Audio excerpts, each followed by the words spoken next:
হ্যাঁ, তোমরা যেটা দেখছো একদম ঠিক দেখছো। আমিও প্রথমে ভুল ভেবেছিলাম, কিন্তু না, এটাই ঠিক। দাদার খেলনা করার জন্য নতুন আরেকটা খেলনা বউ এনে দিয়েছে দাদাকে। আরে বাস, দাদা তো সেই খুশি। প্রথমে একবার বিয়ে করে স্বাদ মেটেনি, দ্বিতীয়বার বিয়ে করে সেই স্মাইল দিচ্ছে। মানুষের একটা কপালে জোটে না, এর দুটো। বাবা বাবা, এইরকম বোন সব ছেলেদের ঘরে ঘরে হোক।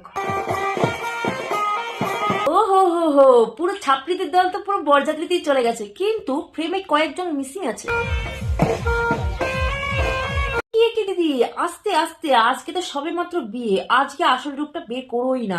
কারণ সবাই যদি তোমাদের আসল রূপটা দেখে নেয়, তাদের মেয়েকে তোমাদের কাছে দিতে ভয় পাবে, দেবেই না। তোমাদের বৌদিকে নিয়ে তোমরা আর বাড়িতে যেতেই পারবে না। তোমাদের বাড়ির ওই কলতলার কালচারটা বাড়িতে গিয়েই দেখিও। তাও আবার নতুন বউ যাওয়ার সাথে সাথে দেখিও না কিন্তু। তা না হলে প্রথমবার তোমরা ভাগ্যের দায় বেঁচে গেছো, এইবার আর বাঁচতে পারবে না। কারণ এই মেয়েটাকে দেখে সরল সোজা আমার একদমই মনে হচ্ছে না। এ তোমাদেরকে 7 ঘাটের জল খাইয়ে দেবে। আর হ্যাঁ, তোমার ওই আসল রূপটা ওই বয়স্ক মহিলাটাকে দেখিও না প্লিজ। বয়স্ক তো, কোন সময় কি হয়ে যায় বলা যায় না।